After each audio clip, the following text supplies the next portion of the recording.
মোদীৰ ৰাম ৰাজ্যত ন্যায় যাত্ৰাত বিজেপি কৰ্মীৰ অন্যায়। এতিয়া সমগ্ৰ দেশতে চলিছে ৰাম ৰাজ্য প্ৰতিষ্ঠাৰ দাবীৰে বিজেপিৰ নিৰ্বাচনী প্ৰচাৰ। চাৰিওফালে ৰাম ৰাজ্যৰ সপোন দেখুৱাই জনতাৰ কণ্ঠ ৰোধ কৰাৰো প্ৰচেষ্টা চলি আছে সমান্তৰালভাৱে।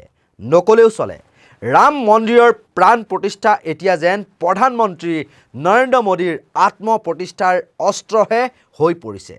কাৰো কথা শুনিবলৈ যেন ধৈৰ্য নাই, কাৰো অভিযোগ শুনিবলৈ সাহস নাই, আৰু বিৰোধিতা মানেই টেটু চেপা অসহিষ্ণু হৈ উঠাৰো যেন বিকল্প নাই। ইতিমধ্যে বিৰোধীক সন্ত্ৰস্ত কৰি ৰখাৰ সকলো উপায় সাজু কৰি তুলিছে। কেন্দ্ৰীয় সংস্থাৰ তদন্তৰ নামত বিৰোধীক এক প্ৰকাৰ শংকিত কৰি তোলাৰ চেষ্টা কৰা হৈছে।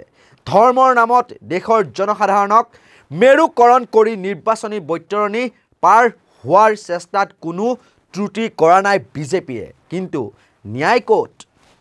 ৰাহুল গান্ধীৰ ভাৰত জোড়ো ন্যায় যাত্ৰাত বিজেপিৰ আক্ৰমণৰ আছে কেইবাটাও লক্ষ্য আৰু উদ্দেশ্য। যি লক্ষ্য আৰু উদ্দেশ্য সফল হ'লে বিজেপিৰ লাভ, আৰু কংগ্ৰেছে যদি বিফল কৰি পেলায় তেন্তে কংগ্ৰেছৰ আংশিক লাভ। কংগ্ৰেছৰ ভাৰত জোড়ো ন্যায় যাত্ৰা ৰুধিবলৈ বিজেপিয়ে এখন জাল পেলাইছে নেকি? ভূপেন বৰা অৰ্থাৎ অসম প্ৰদেশ কংগ্ৰেছৰ মুৰব্বীক টাৰ্গেটৰ আছে নেকি ডাঙৰ কিবা অৰ্থ বা ৰহস্য? সকলো সামৰি নৰ্থ ইষ্ট নাওৰ আজিৰ এই দা ভিউ। নমস্কাৰ, ষ্টুডিঅ'ত মই কল্পজ্যোতি শইকীয়া। অসমত চলি আছে ভাৰত জোড়ো ন্যায় যাত্ৰা। দেওবাৰে এই যাত্ৰাত আক্ৰমণ চলোৱা হয়। এবাৰ নহয়, দুবাৰকৈ দুটাকৈ স্থানত ৰাহুল গান্ধীৰ সন্মুখতে চলিছিল এই আক্ৰমণ। জামগুৰিহাট অৰ্থাৎ বিজেপিৰ বিধায়ক পদ্ম হাজৰিকাৰ চতিয়া সমষ্টিতে বিজেপি কৰ্মীৰ প্ৰহাৰত কংগ্ৰেছ সভাপতি ভূপেন কুমাৰ বৰা আহত হৈছে। এয়াই হৈছে সংস্কাৰপূৰ্ণ বিজেপিৰ দলৰ সংস্কাৰী বিজেপি কৰ্মীৰ আচৰণ আৰু আসুৰিক স্বভাৱ। কংগ্ৰেছৰ সাধাৰণ সম্পাদক জয়ৰাম ৰমেশে দাবী কৰে যে তেওঁৰ গাড়ীটো আক্ৰমণ কৰা হৈছে। অসম কংগ্ৰেছে কৈছে এয়া অসমৰ ৰাজনৈতিক ইতিহাসৰ অন্যতম নিন্দনীয় ঘটনা। হিমন্ত বিশ্ব শৰ্মাৰ পোহনীয়া গুণ্ডাই এই আক্ৰমণ সংঘটিত কৰাৰো অভিযোগ তুলিছে কংগ্ৰেছে। ইয়াৰ দ্বাৰা মুখ্যমন্ত্ৰী যে শংকিত হৈ পৰিছে তাৰেই ইংগিত পোৱা গৈছে। ভূপেন বৰাই কৈছে, আজি তেওঁলোকে মোৰ তেজ বোৱালে, মই তেজৰ দাগ লগা কাপোৰখিনি ৰাখি থৈছোঁ। এইটোৱে মোক আজিৰ আঘাতৰ কথা মনত পেলাই দিব। এই তেজৰ টোপাল অসমৰ প্ৰতিগৰাকী কংগ্ৰেছ কৰ্মীৰ তেজৰ টোপাল বুলিও দাবী কৰিলে ভূপেন বৰাই। আমাৰ হাতত ভূপেন বৰাৰ সেই মন্তব্য আছে, আমি সেই মন্তব্য আমি ৰাইজলৈ বুলি আগবঢ়াইছোঁ। এইটো মোৰ তেজ নহয়, অসমৰ প্ৰত্যেকজন কংগ্ৰেছ কৰ্মীৰ তেজ আজি মাটিত পৰিছে। এই এটোপাল এটোপাল তেজৰ আহি থকা সময়ত হিচাপ হ'ব। মোৰ কাপোৰত লাগি থকা তেজ, মোৰ ৰুমালত লাগি থকা তেজ, যিদিনাখনলৈকে দিছপুৰৰ পৰা বিজেপিক উৎখাত কৰিব নোৱাৰো, অসমৰ মাটিৰ পৰা সাম্প্ৰদায়িক ৰাজনীতিৰ বিষবাষ্প উৎখাত কৰিব নোৱাৰো, সেইদিনলৈকে মই ক্ষান্ত নহওঁ। আমাৰ নেতা ৰাহুল গান্ধী আৰু খাৰ্গে ডাঙৰীয়াই আজি অসমৰ ভূমিত আহি পেলাই যি অপমান, অসমৰ যি অতিথি পৰায়ণতা, অসমৰ যি সাংস্কৃতিক পৰায়ণতা, এজন অতি অসভ্য মুখ্যমন্ত্ৰী, আজি এজন বিশ্ববিদ্যালয়ৰ প্ৰফেচাৰ অখিল ৰঞ্জন দত্তক আজি তেওঁ যি অপমান কৰিছে। এষাৰ কথা আছে, আপোনাৰ ব্যৱহাৰ আপোনাৰ পৰিচয়, আপোনাৰ ব্যৱহাৰ আপোনাৰ পৰিচয়। গুৱাহাটী ৰাস্তাত জে পি নাডাই খোজ কাঢ়িব পাৰে, বিজেপিয়ে প্ৰশাসন কৰিব পাৰে, ৰাহুল গান্ধীয়ে প্ৰশাসন কৰিব নোৱাৰে। এই কথা আমি মানি নলওঁ, আমি যুঁজিম। আজি তেজ দিছোঁ, দৰকাৰ হ'লে জীৱন দিম। বৰ্ষীয়ান কংগ্ৰেছ নেতা জয়ৰাম ৰমেশে এটা ভিডিঅ' শ্বেয়াৰ কৰিছে নিজৰ এক্স হেণ্ডেলত। ভিডিঅ'টো আমি আপোনালোকক আমাৰ যি স্ক্ৰীণ আছে তাত আমি আপোনালোকক দেখুৱাই আছোঁ।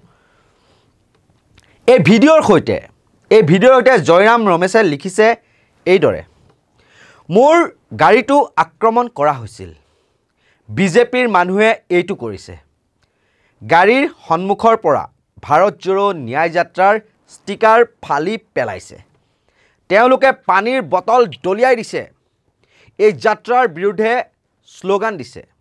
কিন্তু আমি আগবাঢ়ি গৈ আছোঁ অসমৰ মুখ্যমন্ত্ৰীয়ে এই যাত্ৰা বন্ধ কৰিব নোৱাৰে আমি আগবাঢ়ি যাম এই বুলি লিখিছে জয়ৰাম ৰমেশে কিন্তু এই বাৰ্তাৰ প্ৰত্যুত্তৰত মুখ্যমন্ত্ৰী হিমন্ত বিশ্ব শৰ্মাই মাথো লিখিছে অনুগ্ৰহ কৰি গোচৰ ৰুজু কৰক অসমৰ ডিজিপিয়ে ইয়াৰ তদন্ত কৰিব লক্ষণীয়ভাৱে এই ঘটনা সংঘটিত হোৱা শোণিতপুৰ জিলাত আৰক্ষী অধীক্ষক হিচাপে আছে মুখ্যমন্ত্ৰী হিমন্ত বিশ্ব শৰ্মাৰ ভাতৃ সুশান্ত বিশ্ব শৰ্মা এইখিনিতে এটা কথা প্ৰসংগক্ৰমে উল্লেখ কৰি থওঁ যোৰহাট মাজুলী শিৱসাগৰ গোগামুখ লখিমপুৰ গহপুৰ বিশ্বনাথ চাৰিআলিত কিন্তু ৰাহুল গান্ধীৰ সন্মুখত এনেধৰণৰ আক্ৰমণ বা উদ্ভণ্ডালি সৃষ্টি হোৱা নাছিল যদিও বা নিশাৰ এন্ধাৰত লখিমপুৰত জয় শ্ৰীৰাম ধ্বনিৰে একাংশ দুৰ্বৃত্তই বেনাৰ পোষ্টাৰ ফালিছিল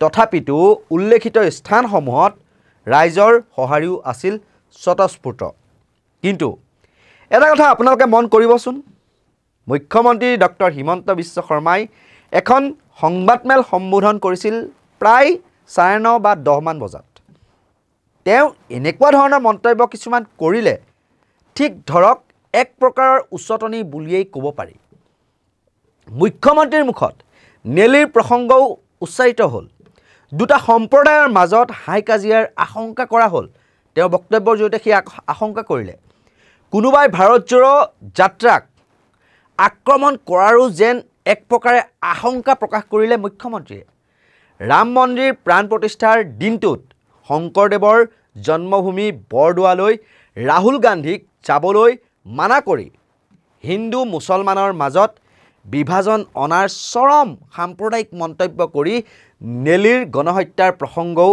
উনুকিয়াই দিলে মুখ্যমন্ত্ৰীয়ে শান্তি সম্প্ৰীতি ভাতৃত্ববোধৰ কথা কোৱাৰ বিপৰীতে দুটা বিশেষ সম্প্ৰদায়ৰ মাজত হাই কাজিয়া মাৰপিটৰ কথাহে আশংকা কৰিলে ৰাজ্য প্ৰশাসনৰ মুৰব্বী ডক্টৰ হিমন্ত বিশ্ব শৰ্মাই আমাৰ হাতত তেওঁৰ মন্তব্য আছে আমি আপোনালোকক শুনাই লৈছোঁ তেওঁলোকৰ যাত্ৰাত এটা বিশেষ সম্প্ৰদায়ৰ মানুহ ওলাই আহে ধৰক মৰিগাঁও ধৰক আজি আপোনালোকে সামুগুৰিত তেওঁলোকৰ মিটিং এখন আছে আপোনালোকে দেখা পাব যে এখন অকল এটা বিশেষ সম্প্ৰদায়ৰ মানুহ ওলাই আহিব it is not a secular meeting as such যে দুইটা সম্প্ৰদায়ৰ মানুহ থাকে তেনেকুৱাটো নহয় এটা সম্প্ৰদায়ৰ মানুহ ওলাই আহে কালি Morigaon Jagiroad is very very sensitive you know that Nellie massacre took place only in that district কালি ৰাহুল গান্ধীয়ে deliberately why he has chosen the Morigaon I am feeling little perturbed সেইটো বাৰু নেক্সট পেজত আহিব মই লেটাষ্ট ডিছকাছ টুমৰো কালি গোটেই দিনটোত he should have avoided Morigaon Jagiroad area considering the Nelly massacre and all of 1983 very very sensitive from Assam point of view kali dintu jetia ta bishesh সম্প্ৰদায়ৰ মানুহ মৰিগাঁৱত নামি আহিব আৰু তেওঁক চাব আহক মই কোনো বেয়া নাপাওঁ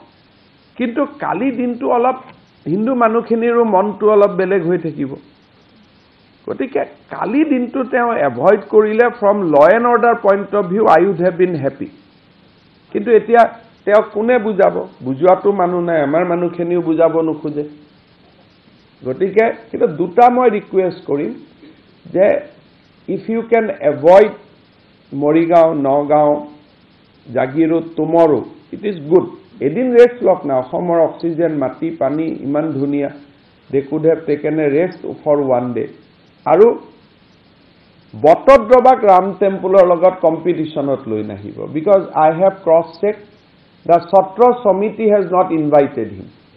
So, kali moi eta news dekha paisu, eta national media, while Narendra Modi will do Pran Pratishtha in Ram Temple, Rahul Gandhi will be in the birthplace of Sriman Shankardev.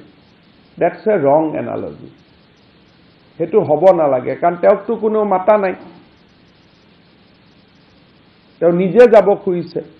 Gotike kali dintu teo avoid korile, Ohomor manu তেওঁৰ ওচৰত কৃতজ্ঞ হ'ব will be grateful to Rahul Gandhi you go evening you go হেতুটো মই কাকো ক'ব নোৱাৰো যে আপুনি নাযাব that is for everyone evening you go but do not go at the time or in the time frame when there is a Pran Pratishtha of Ram Janmabhoomi. Do not bring Assam into bad light. Yes, sir. Look, I am very, very perturbed that why you have chosen 22nd Morigaon and Jagirod. Because you know the Nelly massacre, you know that all these conflicting situations, there is a district which is a population of 60% Muslim population, 40% Hindu population, with a very, very difficult background. Why you have chosen that particular district on 22nd? Do you want to put us in bad light? Kali kibata hoi jaok. You want to je Ram Mandirar pra focus to Ahomot ahi jaok. Je Kajia hol, Marpid hol. Why Morigaon and Jagirod? Why Nelly?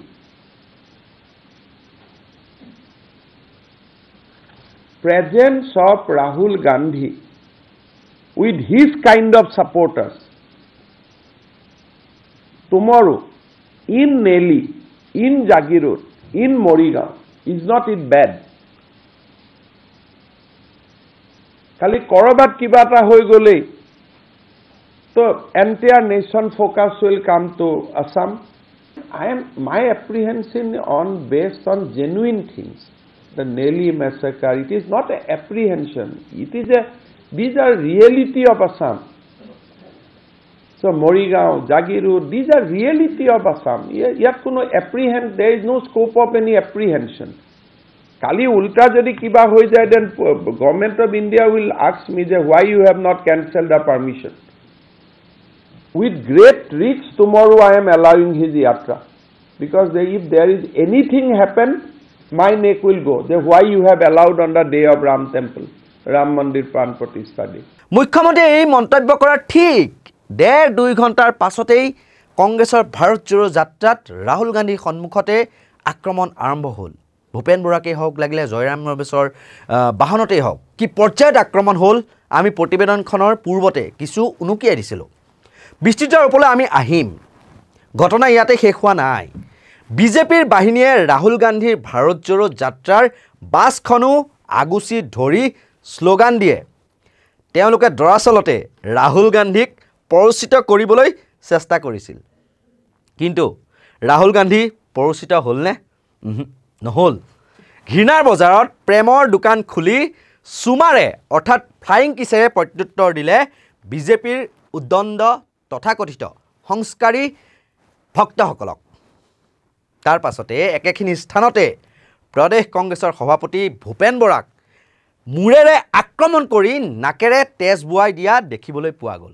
চাওক আপোনালোকৰ স্ক্ৰীনত আক্ৰমণৰ সময়ত কেমেৰাত বন্দী হোৱা সেই সমগ্ৰ দৃশ্য আপোনালোকক আমি দেখুৱাই আছোঁ।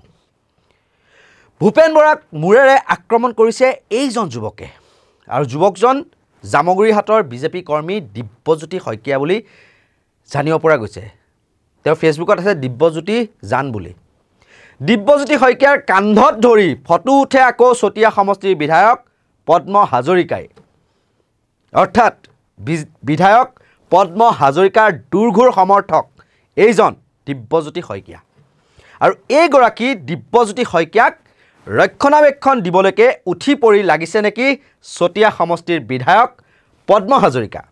কিয়নো বিধায়কজনৰ এই ফেচবুক পোষ্টলৈ আপুনি ভালদৰে মন কৰক, য'ত ৰাহুল গান্ধীৰ বিৰুদ্ধে জয় শ্ৰীৰাম ধ্বনিৰে আক্ৰমণাত্মক হোৱা তথা ভূপেন বৰাক আক্ৰমণ কৰা যুৱকসকলকহে যেন তেওঁ সমৰ্থন জনালে।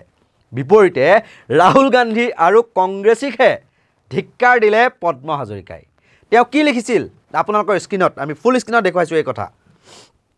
পবিত্ৰ ৰাম মন্দিৰত প্ৰভু শ্ৰী ৰামচন্দ্ৰৰ প্ৰাণ প্ৰতিষ্ঠাৰ এই ঐতিহাসিক ক্ষণৰ প্ৰাক মুহূৰ্তত জয় শ্ৰীৰাম ধ্বনি দিয়াৰ অধিকাৰ ৰাম ভক্তসকলৰ আছে, আৰু তাক কোনোবাই বিৰোধ কৰাটো অনুচিত। আজি জামগুৰিহাটত ৰাম ভক্তসকলে প্ৰভু শ্ৰীৰামৰ জয়ধ্বনি দিয়া অৱস্থাত ৰাহুল গান্ধী আৰু কংগ্ৰেছৰ নেতাকৰ্মীয়ে সংযম হেৰুৱাই তেওঁলোকক তাচ্ছিল্য কৰা আৰু আক্ৰমণাত্মক হৈ পৰা কাৰ্যক আমি ধিক্কাৰ দিছোঁ। ন্যায় যাত্ৰাৰ নাম লৈ এনেধৰণে হিংসা বিয়পাই অপ্ৰীতিকৰ পৰিৱেশৰ সৃষ্টি কৰি বিজেপিক দোষাৰোপ কৰাটো তেওঁলোকৰ নিজ মনোভাৱৰ পৰিচায়ক। এই সমগ্ৰ ঘটনাক আমি তীব্ৰ গৰিহণা দিছোঁ। কিন্তু চাওকচোন, ৰাহুল গান্ধী আক্ৰমণ কৰিবলৈ গৈছিল নে যুৱকসকলৰ লগত কথা পাতিবলৈ আগুৱাই গৈছিল? তেওঁক অৱশ্যে ঠেলি পেলাই গাড়ীত সোমোৱাই দিলে চিকিউৰিটিয়ে। তাৰ পাছত আকৌ ৰাহুল গান্ধীয়ে গাড়ীত উঠিয়ে ফ্লাইং কিছ দিহে বিদায় ল'লে ৰামভক্ত বিজেপিৰ কৰ্মীসকলৰ পৰা। ইমানেই নহয়, এই আক্ৰমণৰ পাছত নগাঁৱলৈ আগুৱাইছিল ৰাহুল গান্ধীৰ ভাৰত জোড়ো ন্যায় যাত্ৰাৰ বাহনসমূহ। ঠিক তেনেতে আমবাগানত উপস্থিত হৈ চাহৰ হোটেল এখনত চাহ খাবৰ বাবে সোমাইছিল ৰাহুল গান্ধী। দুই এটা কথা পতাৰ মন আছিল তেওঁৰ হোটেল কৰ্মচাৰীতে। তেনেতে পূৰ্বৰে পৰা পৰিকল্পিত বা সাজু হৈ থকা বিজেপিৰ কৰ্মীয়ে আক্ৰমণ কৰিলে ভাৰত জোড়ো যাত্ৰাৰ কেইখনমান বাহনত। সংবাদ মাধ্যমৰ এখন বাহনো বেয়াকৈ ক্ষতিসাধন হয়, য'ত প্ৰেছ লিখা আছে, আপোনালোকৰ স্ক্ৰীনত আমি দেখুৱাই আছোঁ। মুখত কিন্তু পবিত্ৰ জয় শ্ৰীৰাম ধ্বনি, কামত অন্যায়, অত্যাচাৰ, উদ্ভণ্ডালি। জয় Shri Ram, Rahul Gandhi go back, Rakibul Hussain go back ধ্বনিৰে ন্যায় যাত্ৰাত অন্যায় একাংশৰ। আমাৰ হাতত তাৰ কিছু দৃশ্যাংশ আৰু মন্তব্য আছে। আমি এই মুহূৰ্তত দৰ্শক ৰাইজক আমি দৃশ্যাংশসমূহ দেখুৱাই লৈছোঁ বা মন্তব্য আছে আক্ৰমণ কৰাসকল আঘাতপ্ৰাপ্ত হোৱাকৈ সেইটো শুনাই লৈছোঁ। সিহঁতে জয় শ্ৰীৰাম কৈ পেলাই আমাৰ শিলগুটি মাৰি দিলে। সেই বাচ্চাটো এই ওচৰতে আছিলে। আমি দুখ পোৱা নাই, কিন্তু গ্লাছটো ভাঙি গ'লে যা কিছু আছে চব ইয়াত পৰিছে। এইটো আমি ইয়াত গৈছিলোঁ, ৰাহুল গান্ধীৰ পৰা গৈছিলোঁ। আমি সেইটো সেইখিনিত গৈছিলোঁ। লাওখাত একদম মেইন চেণ্টাৰত হৈছে। আমি ৰাহুল গান্ধী আহিব বুলি গম পাই আমি নলতলি মিটিঙত গৈছিলোঁ। তাৰ পৰা উভতি আহোঁতে প্ৰতিবাদকাৰীয়ে মানে কলা পতাকা প্ৰদৰ্শন কৰি আছে আৰু প্ৰতিবাদ কৰি আছে। সেই সময়তে আমি গাড়ীৰে আহি আছিলোঁ। আমি গাড়ীৰ ভিতৰত মানুহ আছিলোঁ 4-5জন। তো গাড়ীখনত আমাৰ প্ৰেছ লিখা আছে। আমি যিহেতু পৰ্টেলত কাম কৰোঁ, গাড়ীখনত প্ৰেছ লিখা আছে। প্ৰেছৰ তলতে কোনোবাই আহি পেলাই এনেকৈ জোৰেৰে মাৰিছে, ধামকৈ মাৰি দিলে। লাঠিৰে কোবাই দিছে। আগফালে এটা কোব দিছে, তাৰ পিছফালে এটা কোব দিছে।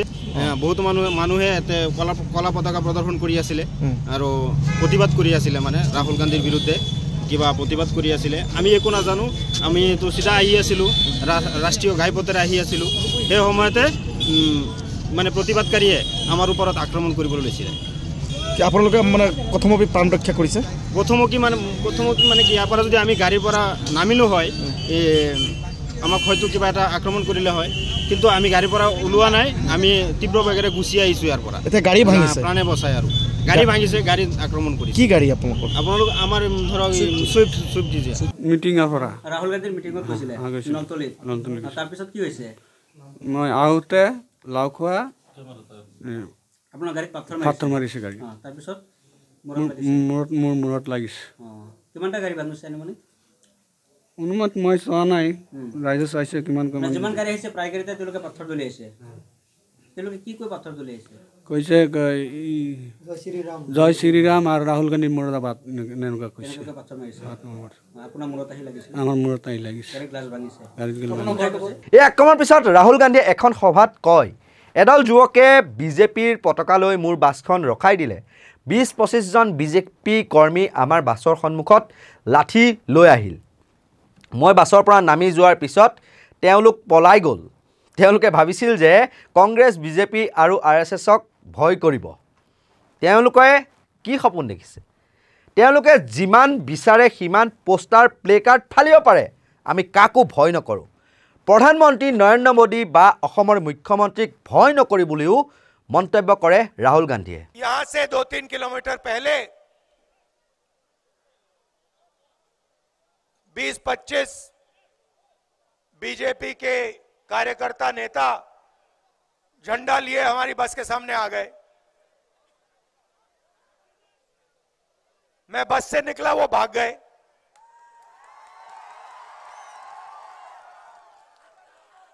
मतलब क्या समझ रखा है इन लोगों ने कि कांग्रेस पार्टी बीजेपी के कार्यकर्ताओं से, आरएसएस के कार्यकर्ताओं से डरती है क्या? ये कौन सा सपना देख रहे हैं?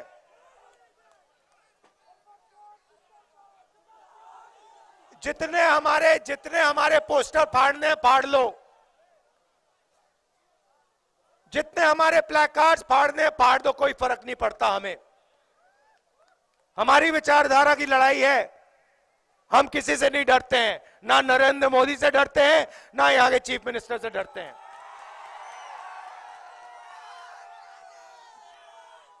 मगर बीजेपी के नेताओं को असम के युवाओं को बताना चाहिए कि आज असम के किसी भी युवा को रोजगार क्यों नहीं मिलता है। মানুহৰ মাজত প্ৰৰোচনাৰ সৃষ্টি কৰিবলৈ উঠি পৰি লাগিছে মুখ্যমন্ত্ৰী হিমন্ত বিশ্ব শৰ্মা।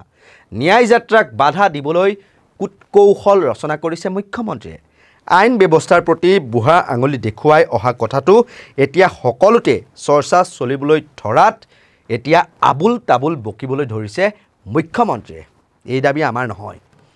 ভূপেন বৰাক আক্ৰমণ, ৰাহুল গান্ধীৰ ন্যায় যাত্ৰাৰ ওপৰত আক্ৰমণৰ বিৰুদ্ধে অসমৰ বিৰোধী ঐক্য মঞ্চই দিছপুৰ প্ৰেছ ক্লাবত সম্বোধন কৰা সংবাদমেলত এই মন্তব্য কৰে অসম জাতীয় পৰিষদৰ সভাপতি লুৰিণজ্যোতি গগৈয়ে। তেওঁ কি ক'লে এই মুহূৰ্তত আমি আপোনালোকলৈ আগবঢ়াইছোঁ। পৰিকল্পনা আৰম্ভণিৰ পৰা চলি আছে। মুখ্যমন্ত্ৰী ডাঙৰীয়াৰ প্ৰতিখন সংবাদমেল আপোনালোকে চালে দেখিবলৈ পাব যে বিভিন্ন ধৰণৰ কথা বতৰা, তেওঁ বিশেষকৈ শ্লেঘাত্মক মন্তব্য বিভিন্ন ধৰণৰ আৰম্ভ কৰে, যিটো কথা মুখ্যমন্ত্ৰীয়ে কোৱাটো উচিত নহয়। দ্বিতীয় কথা, বিভিন্ন ধৰণৰ সকা বাধা তেওঁলোকে বিভিন্ন সময়ত দিবলৈ চেষ্টা কৰিছে।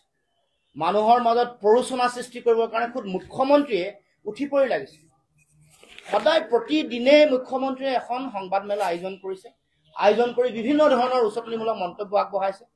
শেহতীয়াকৈ বটদ্ৰৱা থানলৈ যাব নোৱাৰিব বুলি তেওঁ মুখ্যমন্ত্ৰীয়ে নিজে উল্লেখ কৰিছে, গুৱাহাটীৰ মাজেৰে যাব নোৱাৰিব বুলি কৈছে। এই যিবোৰ কথা বতৰা তেওঁলোকৰ গৃহমন্ত্ৰীৰ কাৰণে তেওঁলোকৰ যিগৰাকী সভাপতি, ৰাষ্ট্ৰীয় সভাপতি, তেওঁক যাবলৈ কোনো ধৰণৰ বাধা নাই। কিন্তু এই যাত্ৰাটো, ভাৰত জোড়ো ন্যায় যাত্ৰাটোক বাধা দিবৰ কাৰণে আৰম্ভণিৰ পৰা তেওঁলোকে এনেকুৱা ধৰণৰ বিভিন্ন ধৰণৰ কুটকৌশল ৰচনা কৰিছে।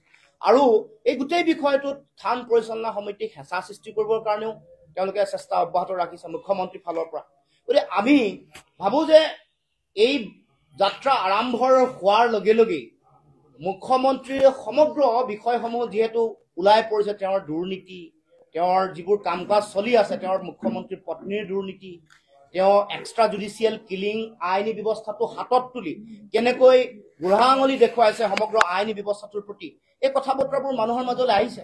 কেনেকৈ সমাজ জীৱনক আইন অমান্য কৰি বা আইনৰ বুঢ়া আঙুলি দেখুৱাই কেনেকৈ সাধাৰণ জনতাক অন্যায় কৰিছে, এই কথা বতৰাবোৰ যেতিয়া মানুহে কোৱা আৰম্ভ কৰিছে, যেতিয়া এক্সট্ৰা জুডিচিয়েল কিলিঙৰ বলি হোৱা পৰিয়ালে যেতিয়া ন্যায় বিচাৰি আহিছে, যেতিয়া বান গৰাখহনীয়াত আক্ৰান্ত হৈ ভূমিহীন মানুহে যেতিয়া ন্যায় বিচাৰি আহিছে, যেতিয়া দেখিছে যে 1,51,000 কোটি টকাৰ ঋণ লোৱাৰ পাছত সাধাৰণ মানুহৰ জীৱন, তেওঁলোকৰ যিটো অৰ্থনৈতিক অৱস্থা অতি ভয়াৱহ, তাৰ লগে লগে যিসকল নিবনুৱা যুৱক যুৱতী তেওঁলোকৰ চাকৰি বাকৰিৰ সমস্যাৰ ভয়াৱহতাই যেনেকুৱা এটা ৰূপ ধাৰণ কৰিছে, এই কথা বতৰাবোৰ ন্যায় বিচাৰি জনতা যেতিয়া এই যাত্ৰাত চামিল হৈছে, সামূহিক এটা বিৰোধ যেতিয়া সমগ্ৰ অসমত আৰম্ভ হৈছে, মুখ্যমন্ত্ৰীয়ে ভয় খাই দিক বিদিক হেৰুৱাই যিকোনো ধৰণৰ এনেকুৱা ধৰণৰ কাৰ্য পন্থা ল'বৰ কাৰণে তেওঁ উঠি পৰি লাগিছে। মুখ্যমন্ত্ৰী হিমন্ত বিশ্ব শৰ্মাৰ পদত্যাগ দাবী কৰিলে ৰাইজৰ দলৰ সভাপতি অখিল গগৈয়ে।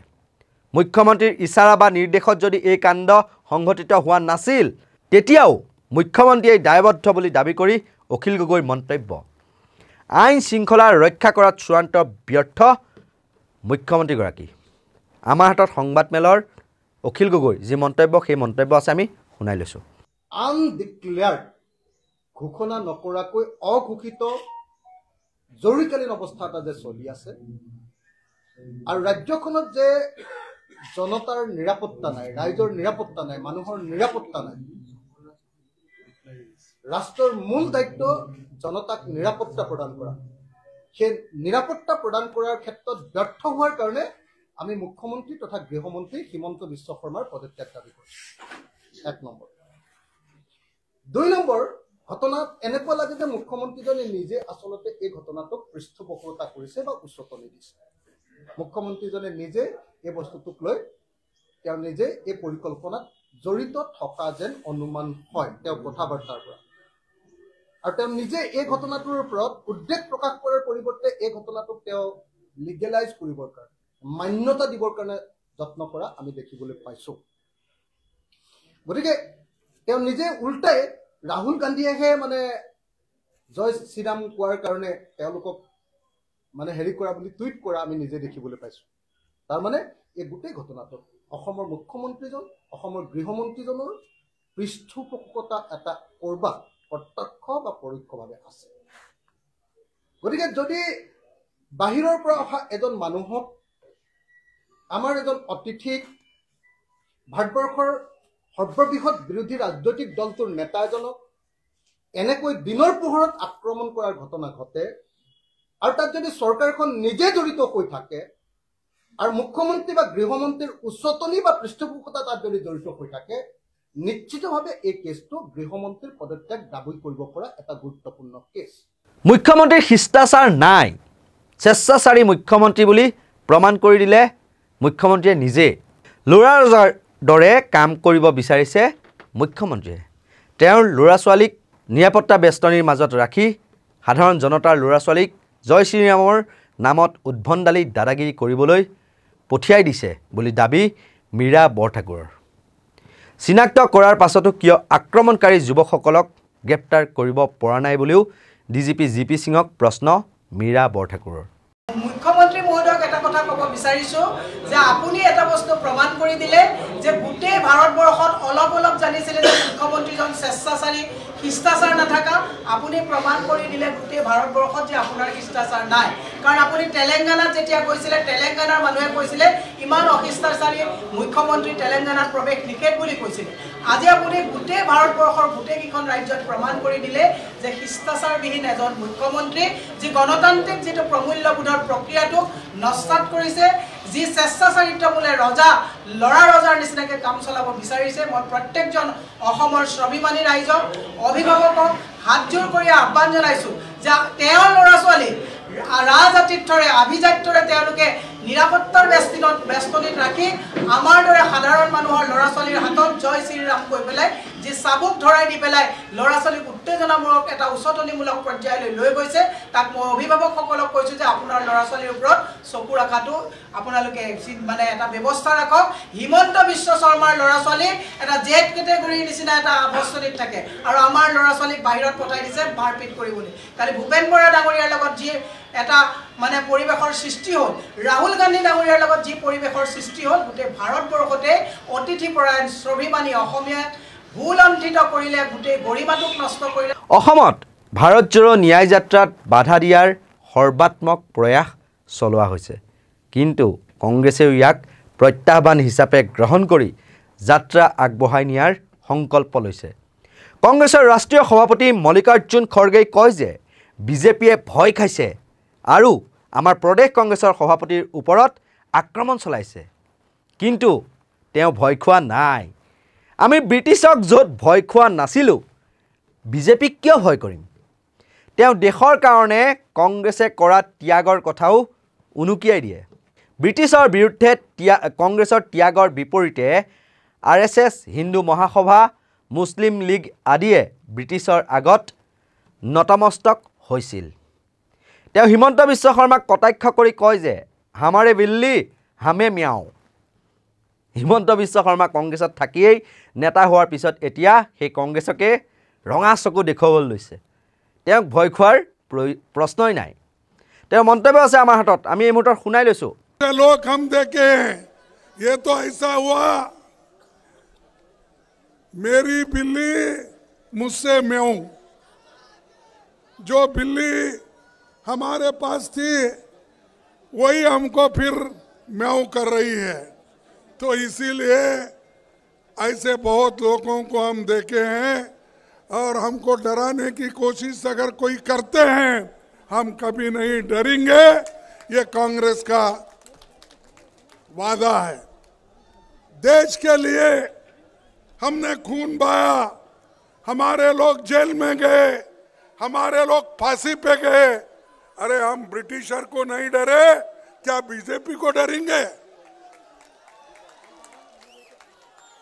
অসমত বিজেপি কৰ্মীয়ে সকলো সীমা অতিক্ৰম কৰি ভাৰত ৰাজ্যৰোধ ন্যায় যাত্ৰাৰ বিৰুদ্ধে উঠি পৰি লাগিছে কিন্তু ৰাহুল গান্ধীয়ে ইয়াৰ প্ৰত্যুত্তৰ দিছে অতি দক্ষতাৰে বিজেপি কৰ্মীয়ে যেতিয়া তেওঁৰ বিৰুদ্ধে আক্ৰমণাত্মক হৈ পৰিছে তেতিয়া তেওঁলোকৰ প্ৰতি ফ্লাইং কিছ প্ৰদৰ্শন কৰি প্ৰেমৰ বাৰ্তা দিছে কিন্তু ৰাহুল গান্ধী শংকিত নহৈ গাড়ী ৰখাই ভিৰৰ মাজলৈ নামি যোৱা দৃশ্য ইতিমধ্যে কেমেৰাত বন্দী হৈছে আৰু সেই সময়ত তেওঁৰ নিৰাপত্তাৰক্ষীয়ে তেওঁক বাছলৈ উভতি যাবলৈ পৰামৰ্শ দিয়ে এইখিনিতে সচেতন পক্ষই ক'ব খোজে যে ৰাহুল গান্ধীয়ে কিছু সংযম ৰক্ষা কৰা উচিত কিয়নো বিজেপিৰ উচতনিত তেওঁ এনেদৰে উগ্ৰ হৈ যদি নিৰাপত্তা বেষ্টনীৰ বাহিৰলৈ গ'লে পৰিস্থিতি বিপৰীতমুখী হ'ব পাৰে কিয়নো মুখ্যমন্ত্ৰী হিমন্ত বিশ্ব শৰ্মাক দেশৰ আটাইতকৈ ভ্ৰষ্ট মুখ্যমন্ত্ৰী বুলি অভিহিত কৰাৰ পিছত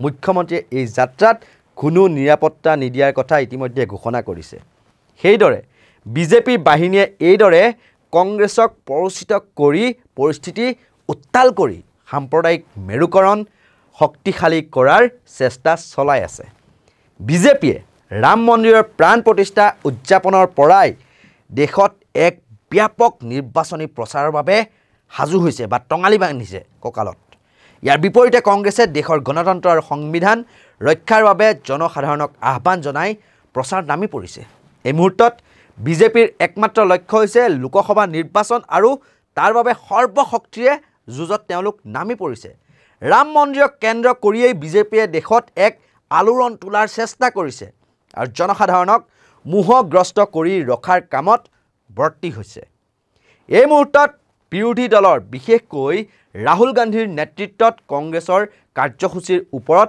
সকলোৰে দৃষ্টি নিবদ্ধ হৈছে আৰু সেইবাবেই কিছু শংকিত হৈ বিজেপিয়ে পৰিৱেশটোক ধৰ্মীয় মেৰুকৰণে নিজৰ পক্ষলৈ নিয়াৰ বাবে অপ্ৰাণ চেষ্টা চলাইছে এই ক্ষেত্ৰত বিজেপিৰ একমাত্ৰ লক্ষ্য হৈছে কংগ্ৰেছৰ গণতান্ত্ৰিক কাৰ্যসূচীসমূহত বাধা দিয়া আৰু ইয়াক ৰাষ্ট্ৰবিৰোধী হিন্দু বিৰোধী হিচাপে প্ৰতিষ্ঠা কৰি জনসাধাৰণক বিভ্ৰান্ত কৰা সেয়েহে বিজেপিয়ে পতা যি ফাণ্ড বা জালত ভৰি নিদি কংগ্ৰেছ তথা বিৰোধীয়ে কেনেকৈ বিজেপিৰ ধৰ্মীয় মেৰুকৰণৰ ৰাজনীতিক প্ৰতিহত কৰিব পাৰে বা গণতন্ত্ৰ তথা সংবিধান ৰক্ষাৰ যাত্ৰাক জনসাধাৰণৰ মাজলৈ লৈ যাব পাৰে সেইটোতে দৃষ্টি কেন্দ্ৰীভূত কৰা উচিত মনত ৰাখিব গণতন্ত্ৰত ৰাইজে ৰজা আৰু ৰাইজে নখ জোকাৰিলেহে নৈ বয় গতিকে এই গণতান্ত্ৰিক দেশ এখনত